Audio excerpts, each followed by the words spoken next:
علامات کبریٰ کا ذکر، بڑی علامتیں جو کہ بالکل خرق عادت کے انداز میں ہوگی، جن کا معاملہ جو ہے وہ آپ کے ناپ تول میں نہیں آ سکتا، آپ کی کیمسٹری فزکس اس کا جو ہے وہ نہیں کر سکتی، ادراک ہوگا یہ قیامت کی۔ ان میں نمبر ایک کیا ہے؟ ایک بہت بڑا دھواں آئے گا، پوری دنیا کو لپیٹے گا۔ نمبر دو، دجال کا ظہور ہوگا، جو اپنی خدائی کا دعویٰ لے کر آئے گا اور بنوائے گا۔ اس کے ہاتھ میں ہو جائیں گے، قبضے میں ہو جائیں گے سارے ذرائع پیداوار کے۔ اس کی طرف پہلا قدم اٹھ چکا ہو، ٹرپس کے نام سے معاہدہ ہو چکا ہے۔ کوئی ملک اپنا بیج پیدا نہیں کر سکتا، یہ بیج ہم نے ڈیولپ کیے ہیں۔ ان کے ڈیولپمنٹ سے پہلے تم ایک ایکڑ سے کتنی گندم لیتے تھے، آج کتنی لے رہے ہو؟ کس بنا پر؟ جینیٹکس کا جو کام ہم نے کیا ہے اس کی بنا پر ہو رہا۔ ہاں تو ہمارا حق ہے، اس کی رائلٹی ہمارے پاس آنی چاہیے۔ لہذا صرف ان اداروں سے، ملٹی نیشنل سے خریدا جائے گا بیج، اور بیج بھی وہ دیں گے وہ کہ جس سے جو فصل اگے گی وہ بیج نہیں لا سکتی، وہ بیج کا کام نہیں کر سکتی۔ جیسے آپ کو معلوم ہے کہ آپ کے یہاں جو گوشت کھایا جاتا ہے مرغے کا، تو مرغا وہ جو ہے اس میں، مرغا ہو یا مرغی ہو، اس کے اندر کوئی وہ کیفیت ہی نہیں ہے۔ ان کے انڈے جو ہے ان سے آپ بچے حاصل نہیں کر سکتے، ہے تو انڈا، دیکھنے کو تو انڈا ہے، لیکن وہ بنڈا جو ہے اس سے بچہ تو نہیں حاصل کر سکتے۔ ایسے ہی وہ گندم کا بیج دیں گے، نظر آئے گی گندم، لیکن اس کے اندر وہ صلاحیت نہیں ہے کہ اس سے جو فصل اگے گی اس کا نتیجہ جو ہے وہ بھی آپ لے سکیں۔ یہ ہونا ہے، اللہ جانے، قدم اٹھ رہے ہیں ادھر۔ پھر یہ ہے کہ دابۃ الارض، زمین سے ایک حیوان نمودار ہوگا، زمین شق ہوگی۔ ابھی میں کہہ رہا ہوں خرق عادت ہے، یہ چیزیں وہ نہیں ہیں جو ہماری کسی حساب کتاب میں جو باتیں پہلے آئی ہیں وہ تو حساب کتاب میں آ رہی ہیں، ساری سمجھ میں آ رہی ہیں، ساری چیزیں مشاہدہ ان کا ہو رہا ہے۔ لیکن یہ ہے کہ دابۃ الارض، یہ کہتے ہیں کہ کوہ صفا، اس میں تو نہیں ہے حدیث میں، کوہ صفا پھٹے گا اور اس میں سے ایک حیوان دابہ وہ ظاہر ہوگا، تو اسی لیے فرمایا ہے وَإِذَا وَقَعَ الْقَوْلُ عَلَيْهِمْ أَخْرَجْنَا لَهُمْ دَابَّةً مِّنَ الْأَرْضِ تُكَلِّمُهُمْ، تو ہم اندر سے پیٹ کے چیر کر زمین کے پیٹ کو ایک حیوان کو برآمد کریں گے جو انسانوں سے بات کرے گا، گفتگو کرے گا۔ نمبر 4، طلوع الشمس من المغرب، یہ بھی خرق عادت۔ سورج تو طلوع ہوتا ہے مشرق سے، غروب ہوتا ہے مغرب میں، لیکن اس وقت معاملہ الٹا ہو جائے، یعنی جو کائنات کے اندر جو گڑبڑ ہوگی کچھ سمجھ میں بات آتی ہے کہ یہ معاملہ جو ہے یہ تو اس پورے سولر سسٹم کو اگر بدل دیتے ہیں تو مشرق مغرب ہو جانا، مغرب مشرق ہو جانا، یہ بالکل سمجھ میں آنے والی بات ہے۔ اس کے بعد ہے عیسیٰ ابن مریم کا نزول، جس کے بارے میں آج میں نے گفتگو کی ہے تفصیل سے۔ یہ نزول ہونا ہے، یہ علامات قیامت میں سے حضور نے بیان فرمایا ہے، اور قرآن مجید کی جو اصطلاحات ہیں اس کے حوالے سے میں نص قطعی جو ہے وہ میں آپ کے سامنے رکھ چکا ہوں۔ پھر یاجوج ماجوج کا ایک معاملہ ہے، یہ میں ابھی اس وقت زیادہ اس پر بات نہیں کر سکتا۔ حضرت عیسیٰ علیہ السلام کے نزول کے بعد دو کام ہو گئے، یہودیوں کا قلع قمع ختم، تمام یہود، ایک کام تو یہ ہونا ہے، اور نمبر 2 عیسائیت کا ختم ہو جانا۔ عیسائیت کی نفی کر دیں گے، بھائی تم مجھے خدا کا بیٹا بنائے بیٹھے ہو، میں تم خدا کا بیٹا نہیں ہوں، میں تو اس کا بندہ ہوں، رسول ہوں، میں نے تم سے کب کہا تھا کہ مجھے خدا کا بیٹا بناؤ۔ نمبر 2 یہ کہ وہ خنزیر کو قتل کر دیں گے، یعنی یہ تم نے خنزیر کب سے کھانا شروع کر دیا؟ میں تو تم کو نکاح اجازت دے کر گیا تھا، یہ تو شریعت موسوی میں حرام تھا، اور میں کہہ کر گیا تھا کہ یہی شریعت تم پر لاگو رہے گی، ہاؤ کم تم نے کیسے یہ؟ آج بھی بہت سے رومن کیتھولکس جو ہے وہ سور نہیں کھاتے، وہ اس میں ہے ان کے اندر کچھ نہ کچھ بات جو ہے جو حضرت عیسیٰ کی تعلیمات کا کچھ اثر ان کے ہاں ہے۔ میں تو ایک مرتبہ، یہ 1971 کی بات ہے، 4-5 دن کے لیے برسلز میں رکا تھا، اس لیے کہ وہاں مجھے ایک صاحب نے خط لکھا تھا کہ وہاں ایک نوجوان ہے، ابھی اس ایمان لایا ہے، اور اس کے کچھ مسائل ہیں، ہم کوشش کر رہے ہیں کہ مسائل حل کریں، آپ بھی جا رہے ہیں۔ میں انگلینڈ جا رہا تھا تو واپسی پر آپ ان کے یہاں چند دن ٹھہرے، میں حیران ہوا۔ ویسے اس نے مجھے اپنے گھر ٹھہرایا نہیں، اس لیے کہ ماں باپ تو اس کے کرسچن تھے، اور پولیس کا چیف آفیسر اس کا باپ تھا، چیف آف پولیس فورس۔ اس نے مجھ سے ایک دن کھانے پہ بلایا، ویسے ہوٹل میں ٹھہرایا مجھے، اس نے کہا آپ اطمینان سے یہاں کھانا کھائیں، اس گھر میں نہ آج تک کوئی شراب کی بوند آئی ہے اور نہ ہی کوئی بوٹی آئی ہے سور کی. Roman Catholics. اب اکلوتا بیٹا تھا یہ عبدالعزیز، اس نے بعد میں نام رکھا، وان کینٹر اس کا نام تھا جو کہ اوریجنل تھا. پھر اس نے نام رکھا عبدالعزیز وان کینٹر، پرانا نام بھی برقرار رکھا. نہایت نیک، نہایت خوبصورت. 28 سال کی عمر تھی اور اس وقت میں نے دیکھا تھا کہ اس کی فقہی معلومات جو ہے میری معلومات سے 10 گنا زیادہ. اس کی وجہ کیا ہے؟ وہ گیا تھا موراکو میں ایز اے ٹیچر ملازمت کرنے، پیسہ کمانے. وہاں وہ مسلمانوں سے اس کا ہوا رفع ضبط ہوا، اسلام کی تعلیمات سامنے آئی، اسلام لے آیا. اب اکلوتا بیٹا ہے اور ماں باپ جو ہے کرسچن کیتھولکس. جب وہاں سے واپس آیا تو پھر کہتے ہیں کہ ہمارے درمیان ایک معاہدہ ہے، وی آر لیونگ ٹوگیدر، لیکن یہ معاہدہ ہے ہم مذہب پہ بات نہیں کریں گے، بس باقی جو بھی ہے وہ ساتھ رہ رہے ہیں. لیکن میں حیران ہوا، مجھے معلوم نہیں تھا.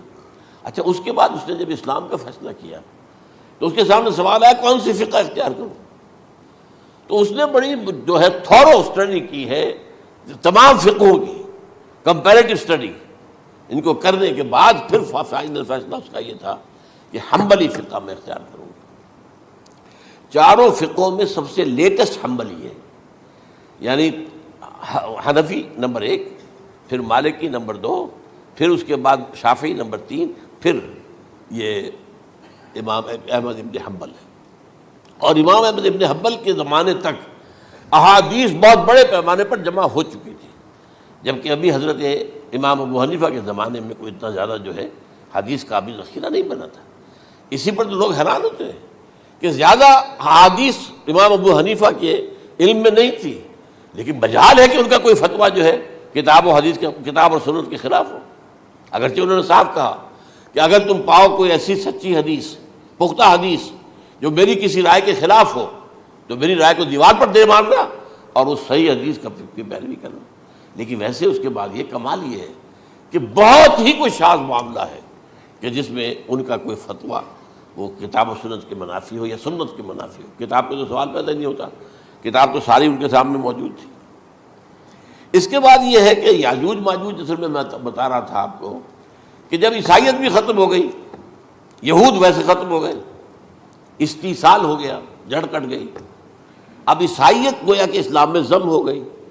عیسائیت مذہب ختم، یہودی خود ختم. اب یہ طاقت کتنی ہو جائے گی؟ تقریباً 2/3 دنیا آ گئی. تمام اب عیسائی 2 ارب کے قریب ہیں، 1 ارب 90 کروڑ ہوں گے، یا مسلمان بھی 1 کروڑ 50-60 لاکھ ہیں. دونوں کو جوڑ لیجیے کتنے ہو گئے؟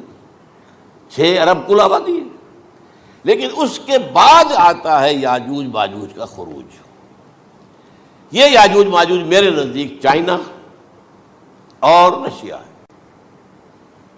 ان کی مجموعی طاقت اتنی ہوگی اور یہ اس طرح آئیں گے ہر اونچائی پر سے اترتے ہوئے، پھسلتے ہوئے. جیسے 1962 میں جب وار ہوئی تھی بٹوین چائنا اینڈ انڈیا 1962 میں، تو وہ اس وقت کا نقشہ مجھے آج بھی اخبارات میں پڑھتا تھا تو یاد، waves after waves of Chinese soldiers were coming down the slopes of Himalayas. یہ تو وہ ہے نا جن کی تعداد کا کوئی حساب نہیں ہے. اور رشیا اور یہ مل کر جو ہے، میرا اندازہ یہ ہے کہ جب پہلے ملحمۃ العظمیٰ ہوگی وہ عیسائیوں اور مسلمانوں کے درمیان، اس وقت یہ دونوں پاورز نیوٹرل رہے گی. لیکن غالباً یہ بات طے کر لیں گی کہ ویپنز آف ورلڈ جو ہے ماس ڈسٹرکشن، یہ استعمال مت کرنا. اگر یہ ویپنز آف ماس ڈسٹرکشن استعمال کرو گے تو ہم میدان میں آ جائیں گے. اس میں وہ جنگ جب ہو چکے گی، پھر حضرت عیسیٰ کو فتح حاصل ہو جائے گی، اور پھر یہ کہ یہودیت ختم ہو جائے گی، عیسائیت بطور مذہب ختم ہو کر اسلام میں ضم ہو جائے گا. پھر وہ 40 برس کا عہد حکومت ہے حضرت عیسیٰ علیہ السلام. لیکن جب یہ فتح ہو جائے گی ان پر، اب یاجوج ماجوج آئیں گے اور اتنی تعداد میں آئیں گے کہ بحیرہ طبریہ جو ہے اس کا سارا پانی پی جائیں گے. یہ تو اگر آپ کو کبھی اندازہ ہو یا کوئی آپ جانیں ان لوگوں کو جو ان چینیوں سے واقف ہیں، وہ کہتے ہیں زمین پر ہلتی ہوئی کوئی چیزوں سے وہ چھوڑی چھوڑ کے کھا جائیں گے. جہاں وہ جاتے ہیں ایز اے لیبرر، وہاں کے جو سارے کتے ہیں ختم، ساری بلیاں ختم، ہر شے، وہ جو سانپ کھاتے ہیں، ہر چیز کھاتے ہیں. اور یہ تمام ایسٹرن کنٹریز کے اندر ہوتا ہے. بڑی ڈیلیشیس ڈشز ہیں یہ، سانپ وغیرہ وغیرہ. اور یہ جس طرح کھا جائے، پانی پیا ایک قطرہ نہیں رہے گا اس پر. تو پھر جو ہے اللہ تعالیٰ اس وقت جو ہے اس میں ایک ایسی بیماری پیدا کرے گا، یہ سب مر جائے. یہ معجزے سے ہوگا. یعنی ان کے اوپر فتح جو ہے وہ عام لڑائی کے ذریعے سے نہیں ہوگی، بلکہ اس کے اوپر فتح جو ہوگی وہ اللہ تعالیٰ سے بوجھ. ایک بیماری پیدا ہوگی، سب مر جائے گا. اور اس کے بعد اللہ تعالیٰ ایسے پرندے بھیجے گا بڑی لمبی لمبی گردنوں والے، وہ ان سب کو کھا جائیں گے. جیسے ہمارے ہاں گدھ ہوتے ہیں وہ ان کو صاف کر دیں گے. ورنہ تو یہ ہے کہ پوری دنیا کے اندر جو بدبو اور جو پیدا ہوتا معاملہ اس سے، تو اس نوع انسانی کی بقا ممکن نہیں تھی. ان کے خاتمے کے بعد پھر یہ ہوگا کہ حکومت اسلامی جو ہے پوری دنیا میں حضرت مسیح علیہ السلام کی ہوگی. 45 برس وہ رہیں گے. اسی میں وہ کہلن بھی آ جائے گا، وہ فی المہد و کہلن جو میں نے شروع میں بیان کیا تھا. اسی میں پھر یہ ہے کہ وہ شادی بھی کریں گے، ان کی اولاد بھی ہوگی. اور پھر ان کا انتقال ہوگا تو حضرت حضور صلی اللہ علیہ وسلم کے حجرے میں، وہیں پر جہاں حضور اور ابو بکر اور عمر رضی اللہ تعالیٰ عنہم دفن ہیں، وہیں پہ ان کو دفن کیا جائے گا. اور قیامت کے دن حضور فرماتے ہیں کہ میں اور یہ تینوں ساتھ نکلیں گے. تو یہ ہے حالات و واقعات. بہرحال اس میں یہ ہے کہ یہ نوٹ کر لیجئے کہ جہاں تک ہمارے ہاں آج کل کا معاملہ ہے، میرے نزدیک میں یہ کہنے پر مجبور ہوں، جو رفع و نزول مسیح کو نہیں مانتا وہ کم سے کم منکر حدیث ضرور ہے. میں اس سے کم کا فتویٰ نہیں دے سکتا. اب یہ ہے کہ جو لوگ مہدی کو نہیں مانتے ان کا معاملہ میں مختلف سمجھتا ہوں. چند منٹ لے رہا ہوں آپ کے اور، اس لیے کہ ان کی حدیثیں صحیحین میں نہیں ہیں، بخاری مسلم میں نہیں. اور یہ کہ بہرحال ان کا معاملہ جو ہے وہ ایسا نہیں ہے حضرت عیسیٰ کا. حضرت عیسیٰ کے آنے کا جو کچھ ہوگا وہ تو میں نے آپ کے سامنے بیان کر دیا. لیکن یہ ہے کہ حضرت مہدی ہمارے نزدیک اس میں خرق عادت کوئی ہے ہی نہیں. جیسے ہر صدی کے مجدد ہوتے ہیں، آخری صدی کے مجدد وہ ہوں گے، اور میرے نزدیک یہی آخری صدی ہے اور اسی میں حضرت مہدی کا ظہور ہو جانا. سعودی عرب میں کوئی خانہ جنگی ہوگی کسی بادشاہ کے انتقال پر، اور پھر اس وقت یہ ظاہر ہوں گے. اس وقت ملک کے حالات کو سنبھالنے کے لیے لوگ ان کو زبردستی نکالیں گے، چھپے ہوئے ہوں گے ایک گھر میں. یہ حضرت ام سلمہ رضی اللہ تعالی عنہ کی روایت ہے کہ ایک بادشاہ کے انتقال پر یہ خانہ جنگی ہو جائے گی اور ایک شخص مدینے سے بھاگ کر مکے میں چھپ جائے گا. یہ تو ہے ان کے الفاظ، میں توجیہ کر رہا ہوں. یہ لوگ ان کی طرف دیکھ رہے ہوں گے کہ یہ جو وقت آیا ہے فتنے کا ہماری قوم پر، ہمارے ملک پر، تو ان کی شخصیت ایسی ہے کہ یہ بیچ میں آئیں، صلح صفائی کرائیں، اور وہ جو ہے اس ذمہ داری سے بچ کر بھاگیں گے اور جا کر مکے میں چھپ جائیں گے. پھر لوگ انہیں تلاش کر کے نکالیں گے اور زبردستی ان کے ہاتھ پر بیعت کریں گے، ورنہ وہ اتنے بڑے منصب کو. اور پھر یہ بھی ہے، ایک حدیث میں آتا ہے یصلحو فی لیلۃ واحدہ، ایک رات میں ان کی مکمل اصلاح کر دیں گے. یعنی اگر کوئی تھوڑا بہت نقص اور عیب کوئی ہوا بھی، کوئی کمی کوتاہی ہوئی بھی، تو اللہ تعالیٰ ایک رات میں اصلاح کروا دیں. لیکن ہمارے نزدیک اس کے اندر کوئی خرق عادت ہے ہی نہیں. البتہ جو کہتے ہیں اہل تشیع، وہ خرق عادت ہے کہ ان کے 12ویں امام جو ہے وہ بچپن ہی کے اندر اس خوف سے کہ جو بنو عباس بادشاہ ہیں وہ ان کو قتل کر دیں گے، تو وہ ایک غار میں چھپا دیے گئے. اب وہ 1200 برس سے اس غار کے اندر چھپے ہوئے، اور اس کے بعد وہ ظاہر ہوں گے، وہ امام مہدی ہوں گے. اس میں خرق عادت ہے. لیکن میں یہ کہتا ہوں کہ محض خرق عادت کی بنیاد پر ہم اس کی نفی نہیں کریں گے. کیوں؟ کیا ہم یہ نہیں مانتے کہ اصحاب کہف 300 برس تک سوئے رہے؟ یہ کیا عام بات ہے؟